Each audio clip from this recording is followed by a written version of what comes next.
آج ہم ایک ایسی حقیقت پر بات کریں گے، ایک ایسی ریالٹی، ایک ایسی سچائی ہے جس کا کسی کو انکار نہیں ہے۔ کمال کی بات یہ ہے کہ مسلمان ہو یا غیر مسلم، پڑھا لکھا ہو یا جاہل، دنیا بھر کے سائنسدان ہوں یا ڈاکٹرز، پاکستان کا رہنے والا ہو یا امریکہ کا، افریقہ کا رہنے والا ہو یا یورپ کا، کوئی بھی دنیا میں ایسا ذی شعور شخص نہیں ہے جو اس ریالٹی، اس حقیقت کا انکار کر دے۔ تمام مذاہب کے لوگ، تمام قوموں کے لوگ، تمام بولی بولنے والے، ہر رنگ سے تعلق رکھنے والے اس حقیقت کا اقرار کرتے ہیں، اس سے ڈینائی نہیں کر سکتے، اس کا انکار نہیں کر سکتے۔ ایسی کون سی حقیقت ہے جو سبھی مانتے ہیں؟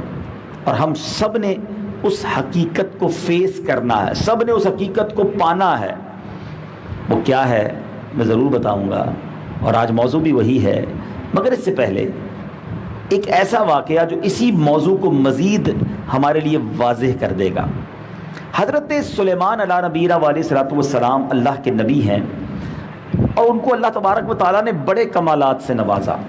آپ کو اللہ تعالیٰ نے ایک ایسی حکومت دی جو نہ اس سے پہلے کسی کو دی، نہ اس کے بعد دیکھنے میں ملتی ہے۔ یقیناً ہمارے آقا مدینے والے مصطفیٰ صلی اللہ علیہ وسلم کو رب عز و جل نے تمام خزانوں کا مالک بنایا، مگر جس طرح کی میں حکومت کی بات کر رہا ہوں، پیارے آقا کے پاس تو سارے اختیار تھے، مگر وہ پرٹیکولرلی جو بادشاہت کا عالم تھا کہ حضرت سلیمان علیہ السلام کو اللہ تعالیٰ نے جانوروں پر بھی حکومت دی، جنات پر بھی حکومت دی، عوام پر حکومت تو تھی ہی تھی، ہواؤں پر بھی حکومت دی۔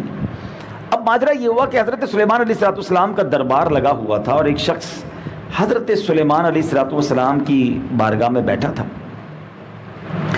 اور وہاں حضرت ملک الموت کون ہے؟ حضرت عزرائیل علیہ السلام، جو روح قبض کرنے والے فرشتے، وہ بھی بیٹھے ہوئے تھے، تشریف فرما تھے، اور وہ اس شخص کو برابر گھور کر غور سے دیکھ رہے تھے۔ تھوڑی دیر ہوئی تو حضرت ملک الموت چلے گئے۔ اس شخص نے حضرت سلیمان سے کہا کہ یہ کون تھے جو مجھے مسلسل دیکھ رہے تھے؟ کہا یہ ملک الموت تھے، روح قبض کرنے والا فرشتہ تھا جو مسلسل تمہیں دیکھ رہے تھے۔ کہا حضور مجھے تو ایسا لگ رہا ہے کہ وہ میری روح قبض کرنے آئے تھے۔ اب ایک مہربانی کریں، آپ کے پاس ہواؤں پر بھی اللہ نے حکومت دی ہے، آپ ہوا کو حکم دیں مجھے اڑا کر ہند لے جائے، مجھے اس ملک سے ہی دور لے جائے۔ تو حضرت سلیمان کے پاس اللہ نے یہ کمال دیا تھا، یہ حکومت دی تھی، آپ نے ہوا کو حکم دیا، اس شخص کو اڑا کر ہند لے جایا گیا۔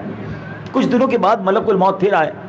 حضرت سلیمان علیہ السلام نے فرمایا کہ تم پچھلے دنوں آئے تھے اور میرے ایک ساتھ بیٹھے ہوئے شخص کو بڑا غور سے دیکھ رہے تھے، پیچھے کیا وجہ تھی؟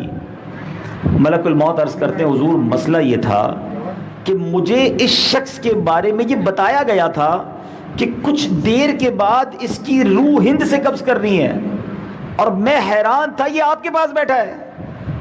مگر آپ دیکھیں مدنی چینل کے ناظرین، فیضان مدینہ میں موجود حاضرین، کہ وہ وقت آ رہا تھا کہ روح قبض ہند میں ہونی ہے، بندہ حضرت سلیمان کے پاس بیٹھا ہے۔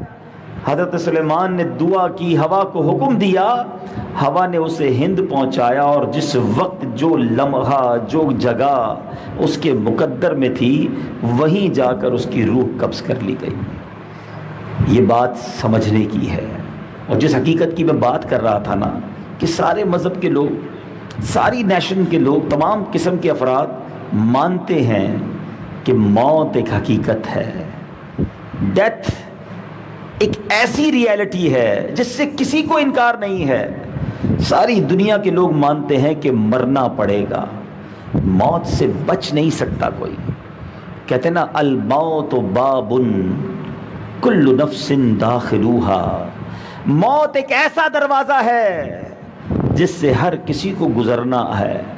الموت قدح کل نفس شاربوہا، موت ایک ایسا جام ہے ہر ذی روح کو، ہر شخص کو وہ پینا ہے، موت نے آنا ہے۔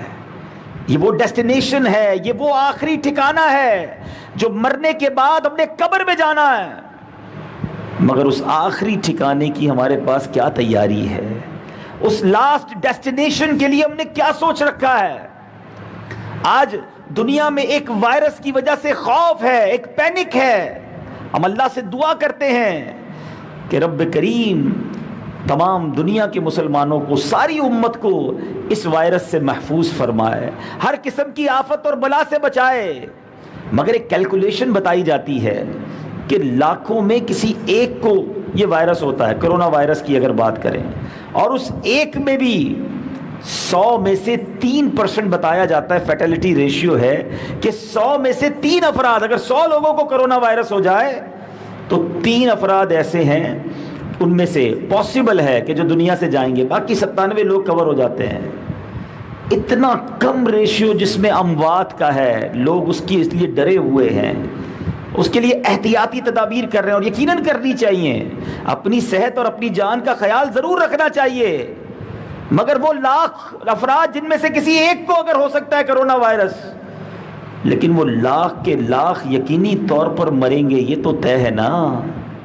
ہم جتنے دنیا میں آئے ہیں سب نے جانا ہے، مگر اس کے لیے کوئی تیاری نہیں ہے، اس کے لیے کوئی خیال نہیں ہے، کہیں ان لاکھ میں چند لوگ جو ہوں گے ان میں نہ ہوں، اس کی فکر ہے۔ مگر یہ کیوں نہیں سوچتے کرونا سے نہ مرا تو پھر بھی مرنا تو ہے نا، اور مرنے کا وقت مقرر ہے۔ nobody knows، کسی کو نہیں پتا وہ وقت کب آئے گا۔ ہمارے پاس بعض اوقات ایسی ویڈیوز آتی ہیں کہ بندہ کرسی پہ بیٹھا ہے اور بیٹھے بیٹھے اس کا دم نکل گیا، چلتے چلتے گر گیا، کوئی بیماری نہیں ہے، مگر جب وقت پورا ہوا، وہ مقام آ گیا جہاں اس نے پہنچنا تھا، موت آ جاتی ہے۔ موت آ کر ہی رہے گی یاد رکھ، جان جا کر ہی رہے گی یاد رکھ۔ اے میرے بیٹے اسلامی بھائیوں، خدا را اس حقیقت سے جی نہ چراؤ، میں نے اور آپ نے، ہم سب نے مرنا ہے۔ اب آئیے میں آپ کو کچھ واقعات سناتا ہوں، کچھ حدیثیں سناتا ہوں۔ ہم نے جن بزرگوں کے واقعات، جن بزرگوں سے بڑی عقیدت ہے، اور خاص طور پر سرور دو جہاں، سلطان دو جہاں صلی اللہ تعالی علیہ وسلم جن کا کلمہ پڑا ہے، ان کا آخرت کے بارے میں، قبر کے بارے میں، آخری ٹھکانے کے بارے میں کیا ذہن تھا، اور آج ہم گناہ گاروں کا کیا حال ہے۔ سنیے، حضرت برہ بن عازب فرماتے ہیں رضی اللہ تعالی عنہ کہ ہم نبی پاک علیہ الصلوۃ والسلام کے ہمراہ ایک جنازے میں شریک تھے، ابن ماجہ کی حدیث ہے۔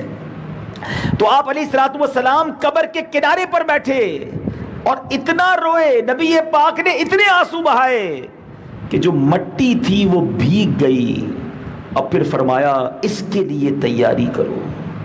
میرے میٹھے اسلامی بھائیوں، ہم ان کی بات کر رہے ہیں کہ جن کے صدقے ہمیں ایمان ملا ہے، جن کے صدقے انشاءاللہ جنت میں جائیں گے۔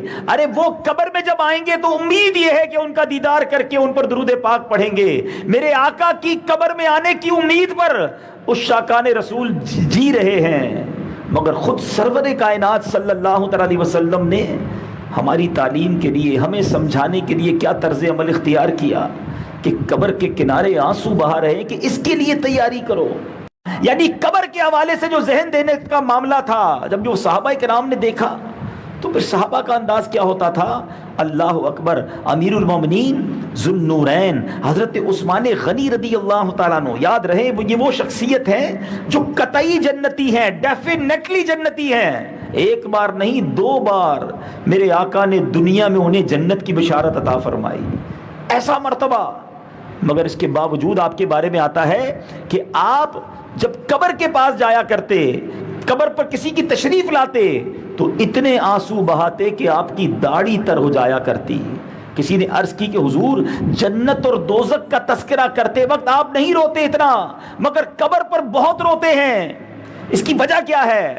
فرمایا میں نے نبی پاک علیہ الصلوۃ والسلام سے سنا ہے کہ آخرت کی سب سے پہلی منزل قبر ہے، اگر قبر والے نے اس سے نجات پائی تو بعد کا معاملہ اس سے آسان ہے، اور اگر اس سے نجات نہ پائی تو بعد کا معاملہ زیادہ سخت ہے۔ اے میرے میٹھے اسلامی بھائیوں، ذرا غور تو کریں، صحابہ کرام، خود ہمارے آقا صلی اللہ تعالی علیہ وسلم کا یہ عالم کہ قبر کو دیکھتے تو آنسو بہاتے، موت کسی کی میت پر جاتے تو آنسو بہاتے، بلکہ پہلے کے زمانے میں یہ جج کرنا، یہ پہچاننا مشکل ہو جاتا تھا کہ میت کا رشتہ دار کون ہے۔ آج ہم جنازے میں جاتے ہیں اور ڈھونڈنا ہو کہ میت کا بھائی یا والد یا رشتہ دار کون ہے، تو لوگ دیکھتے ہیں کوئی رو رہا ہوگا یا آنکھوں میں آنسو ہوں گے یا بڑا افسردگی والا چہرہ ہوگا یا سب لوگ اس سے مل رہے ہوں گے، تو یہ میت کا رشتہ دار ہے، چلو میں بھی ہاتھ ملا لوں۔ بتایا جاتا ہے پہلے کے زمانے میں مشکل یہ ہوتی تھی کہ سارے ہی لوگ رو رہے ہوتے تھے، اس لیے نہیں کہ میت سے اتنا پیار تھا یا اتنی اٹیچمنٹ ہوتی تھی، جب جنازے میں جاتے تھے انہیں اپنی موت یاد آتی تھی کہ آج یہ چلا گیا کل میری باری ہے۔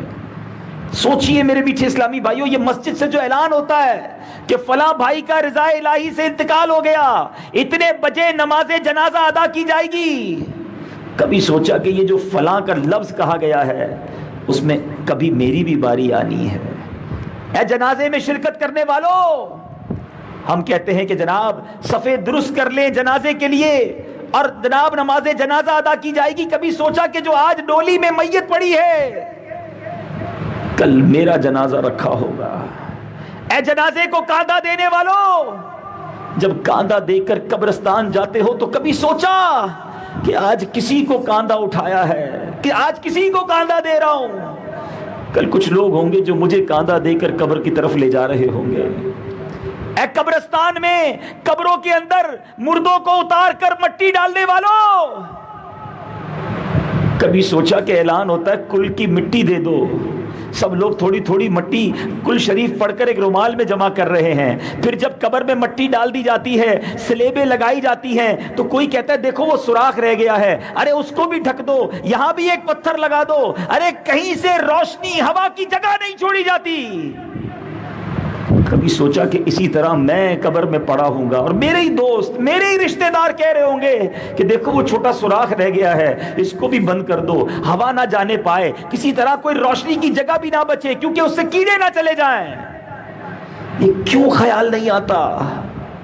جو بڑے بڑے کمروں میں رہتا ہے، جو پنکھے کے بغیر ایئر کنڈیشن کے بغیر سو نہیں سکتا، جس کو نرم بستر اور نرم تکیہ چاہیے رات کو، وہ یہ کیوں نہیں سوچتا کہ مجھے ایک بار ایسی قبر میں بھی اتارا جائے گا کہ جو فقط 2 گز کی ہوگی، پتھریلی زمین ہوگی، کوئی پنکھا، کوئی لائٹ، کوئی نرم بستر، کوئی تکیہ نہیں ہوگا، ہاں جس سے رب راضی ہو گیا، اچھے اعمال کر کر گیا، اللہ کو راضی کر کے گیا۔ تو ہم نے حدیث پاک میں سنا ہے کہ قبر یا تو جنت کے باغوں میں سے ایک باغ ہوتی ہے، مضمون ہے حدیث کا، یا تو جہنم کے گھڑوں میں سے ایک گھڑا۔ دو ہی آپشنز ہیں، یاد رکھیے گا۔ قبرستان جاتے ہیں نا تو ایک جیسی قبریں نظر آتی ہیں، ساری قبریں ایک جیسی ہیں۔